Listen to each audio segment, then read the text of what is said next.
حضرت عبد الحمید بن محمود رضی اللہ تعالیٰ عنہ، حضرت عبداللہ بن عباس رضی اللہ تعالیٰ عنہ آپ کے شاگرد، آپ فرماتے ہیں کہ حضور علیہ الصلوۃ والسلام کے چاچے کے بھائی حضرت عبداللہ بن عباس، میں آپ کے پاس بیٹھا ہوا تھا کہ کچھ انسان دوڑتے ہوئے آئے اور عرض کرنے لگے، اے اللہ کے نبی صلی اللہ علیہ وآلہ وسلم کے چاچے کے بیٹے، اے عبداللہ بن عباس، ہم میت کو دفن کر رہے تھے، ایک قبر کو کھودا گیا تو اس میں بہت بڑا اژدہا پایا، بڑا سانپ پایا ہم نے۔ پھر ہم نے دوسری قبر کو کھودا تو اس میں بھی بہت بڑا اژدہا، بہت بڑا سانپ ہم نے پایا جو قبر پر قبضہ کیا ہوا تھا اس نے۔ تو ہم بڑے خوف زدہ ہو گئے کہ اس انسان کے لیے ہم جو بھی قبر کھودتے ہیں بہت بڑا سانپ اس میں آ جاتا ہے، اس کی وجہ کیا ہے؟ ہم آپ کے پاس آئے ہیں مسئلہ پوچھنے کے لیے۔ تو آپ نے کیا جواب دیا تھا اس وقت؟ یہ حدیث پاک امام بہقی نے اس کو شعب الایمان میں روایت کیا ہے، 5311 نمبر یہ حدیث ہے۔ اس حدیث میں قبر میں سانپ، بہت بڑے بڑے اژدہا کیوں آتے ہیں اور کس عمل کی وجہ سے آتے ہیں، اس کا بیان ہے۔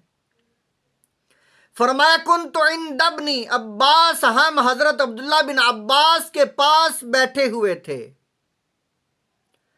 فآتاہ رجل، کہ آدمی ہمارے پاس آئے، ایک آدمی آیا، فقال، اس نے آ کر کہا، عرض کی، اقبلنا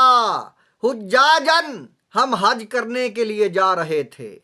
حتی اذا کننا بالصفاہ، تو جب ہم مقام صفاہ پر پہنچے تو وفیا صاحب لنا، تو ہمارا ایک دوست فوت ہو گیا۔ فحفرنا لہ فاذا اسود، تو جب ہم نے اس کے لیے قبر کو کھودا تو قبر میں قد اخذ اللحد، تو بہت بڑا ہم نے اس میں سانپ دیکھا، لحد میں جو اس پر قبضہ کیے ہوئے ہے۔ ثم حفرنا قبرا آخر، تو پھر ہم نے دوسری قبر کو کھودا، فاذا اسود قد اخذ اللحد کلہ، تو اس قبر کی لحد میں دیکھا تو نیچے سے سانپ نکل آیا، جو بہت بڑا سانپ تھا جو نیچے سے نکل آیا قبر سے، اور اس پر اس نے قبضہ کر لیا، بہت بڑے اژدہا نے کلہ، ساری کی ساری قبر پر قبضہ کر لیا۔ قال فترکنا، ہم نے میت کو وہاں چھوڑا، اور ہم وآتیناک، ہم آپ کے پاس آ گئے، اے عبداللہ بن عباس، مسئلہ پوچھنے کے لیے کہ اب ہم کیا کریں؟ نسألک ما تأمرنا، ہمیں حکم دیں، ہم کیا کریں؟ قال ذاک عمل الذی کان یعمل، تو حضرت عبداللہ بن عباس نے فرمایا کہ یہ اس کے عمل کا نتیجہ ہے، گناہوں کی وجہ سے یہ آیا ہے یہ سانپ، اور وہ گناہ کون سے ہیں وہ بھی آپ سنیں گے آگے۔ فرمائی ذہبوا فادفنوہ فی بعدہا، جاؤ کسی قبر جو دونوں کھودی ہیں اس میں سے ایک قبر میں اس کو رکھ دو اور اسے دفن کرو۔ واللہ لو حفرتم لہ الارض کلہ لوجدتم ذالک، فرمایا اگر تم ساری زمین بھی کھود ڈالو، ساری زمین کھود ڈالو، قبریں بنا ڈالو، تو پھر بھی سانپ قبر میں آ جائے گا۔ قال فالقیناہ فی قبر، فرمایا پھر ہم نے جا کر اسے ایک قبر میں دفن کر دیا۔ قال فلما قضینا سفرنا آتینا امرأتہ، جب ہم حج سے واپس آئے تو اس کی بیوی سے پوچھا، فسألناها عنہ فقالت کان رجل یبیع الطعام، پوچھا کہ یہ کیا کام کرتا تھا، کیا اس کا کاروبار یا کیا گناہ تھا، روزگار اس کا کیا تھا، یعنی اس کا عمل پوچھا۔ تو اس کی بیوی نے بتایا کہ یہ اس کی دکان تھی، یہ کھانا بیچتا تھا، ہوٹل تھا، فوڈ کی دکان تھی، تو اس کا کام یہ تھا فَيَأْخُذُ قُوتَ أَهْلِهِ كُلَّ يَوْمٍ، تو اہل خانہ کے لیے، یہ اہل خانہ کے لیے طعام نکال لیتا تھا،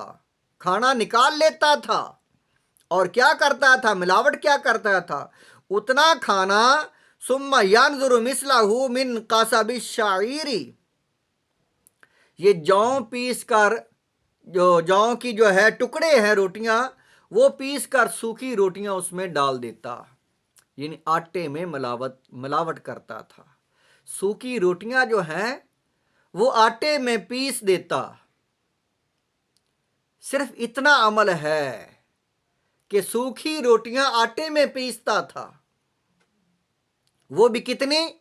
اہل خانہ کے لیے آٹا نکالتا، اتنا جو ہے وزن سوکھی روٹیاں ڈال دیتا، تو اہل خانہ کے لیے اصل آٹا صحیح نکال لیتا تھا۔ یہ اس کا عمل ہے، یعنی یہ ملاوٹ کرتا تھا۔ فَيَقْطَعُ فَيَخْلِطُهُ فِي طَعَامِهِمْ، یہ ملاوٹ جب کرتا تھا اس چیز کی، وَكَانَ يَأْكُلُ مَا كَانَ يَأْخُذُ، تو پھر یہ یہی کھاتا تھا، وہی اس کا جو روزگار تھا، گھر والوں کو اس طریقے سے یہ اس کے اہل خانہ کی پرورش کرتا تھا۔ تو ناظرین کرام، یہ حدیث پاک قبر میں جو اژدہا آتے ہیں ان کے متعلق حدیث ہے کہ وہ کیوں آتے ہیں، وہ ملاوٹ کی وجہ سے آتے ہیں۔ مردے کو جو بہت بڑے اژدہا، سانپ وغیرہ ڈستے ہیں، نیچے سے زمین سے نکل کر آتے ہیں، تو پھر اس کی یہ سزا بنتی ہے، اس انسان کی جو ملاوٹ کرنے والا ہوتا ہے۔ اللہ تعالی ہم سب کو ملاوٹ سے بچائے، تاکہ ہم جب قبر میں جائیں تو ہمیں جو اژدہا نہ ملیں، جنت کے باغات ملیں۔